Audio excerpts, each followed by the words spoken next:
Good morning, everyone. I am your English teacher Asa Rani. Today, I am going to teach you about subject and predicate. A sentence is a group of words which expresses complete meaning. बच्चों, शब्दों का समूह जो पूर्ण अर्थ प्रकट करता है उसे सेंटेंस कहते हैं. Look at this sentence carefully. Apples are red. The old man goes for a walk.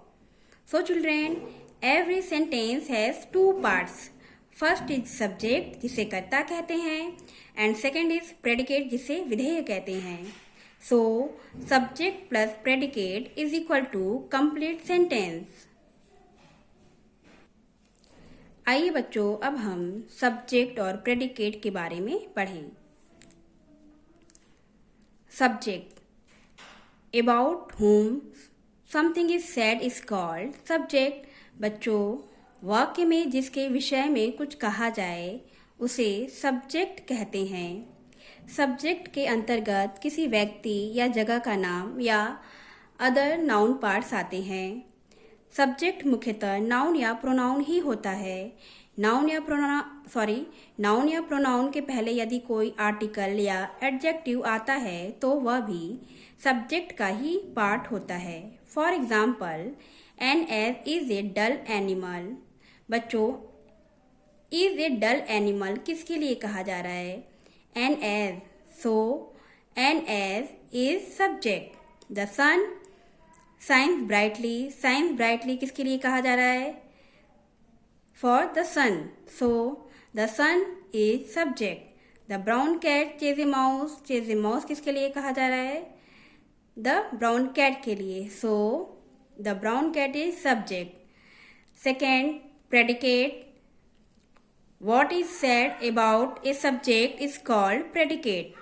बच्चों, सब्जेक्ट के बारे में जो कुछ कहा जाए उसे प्रेडिकेट कहते हैं. प्रेडिकेट का प्रारंभ वर्ब से होता है. For example, Edison put on a red cap. बच्चों, यहाँ पर एडिसन के बारे में क्या कहा जा रहा है? Put on a red cap. So put on a red cap is predicate. Varanasi is a holy city.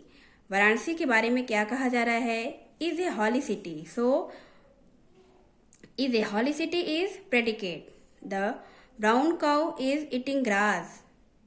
बच्चों, द ब्राउन काउ के बारे में क्या कहा जा रहा है? Is eating grass. So is eating grass is predicate. Now children, look at the following sentences. Stand up, thank him, thank you, be quiet, recite a poem.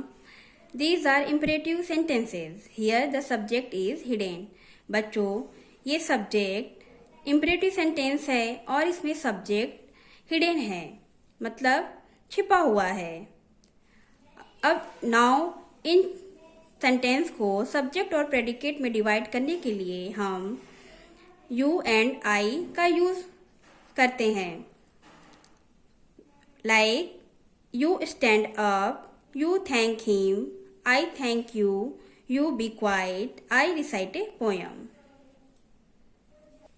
बच्चों, यहाँ पर कुछ सेंटेंस दिए गए हैं जिन्हें हमें सब्जेक्ट और प्रेडिकेट में डिवाइड करना है. जैसा कि हम जानते हैं, सेंटेंस में जिसके विषय में कुछ कहा जाए उसे सब्जेक्ट कहते हैं. सब्जेक्ट को नाउन पार्ट के अंडर भी लिया जाता है. सो इसमें नाउन पार्ट द गर्ल है. इसे हम सब्जेक्ट पार्ट में लिखेंगे. The girl. बच्चों, द गर्ल के बारे में क्या कहा जा रहा है? ड्रिंक मिल्क, जो वर्ब पार्ट से स्टार्ट होता है. तो ड्रिंक मिल्क को हम प्रेडिकेट में लिखेंगे. Drink milk. The rose is beautiful. बच्चों, इसमें नाउन पार्ट द रोज है. रोज के लिए कुछ कहा जा रहा है, सो इसे हम सब्जेक्ट पार्ट में लिखेंगे. द रोज. बच्चों, द रोज के बारे में क्या कहा जा रहा है? Is beautiful. सो इसे हम प्रेडिकेट पार्ट में लिखेंगे, is beautiful. Third sentence is the sun rises in the east. बच्चों नाउन पार्ट इसमें द सन है, तो इसे हम सब्जेक्ट में लिखेंगे द सन। सन के बारे में क्या कहा जा रहा है, या फिर नाउन वर्ब पार्ट कहाँ से स्टार्ट हो रहा है, राइजेज इन द ईस्ट। तो इसे हम वर्ब पार्ट यानी प्रेडिकेट में लिखेंगे, rises in the east. Last sentence is birds build nest. बच्चों बर्ड्स के बारे में या बर्ड्स के लिए कुछ कहा जा रहा है, सो बर्ड्स को हम सब्जेक्ट पार्ट में लिखेंगे, बर्ड्स। और बर्ड्स के बारे में क्या कहा जा रहा है, build nest, it is my predicate part.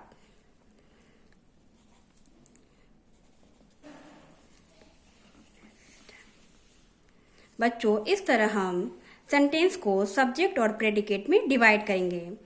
I hope children you understand subject and predicate very well. Okay, thank you.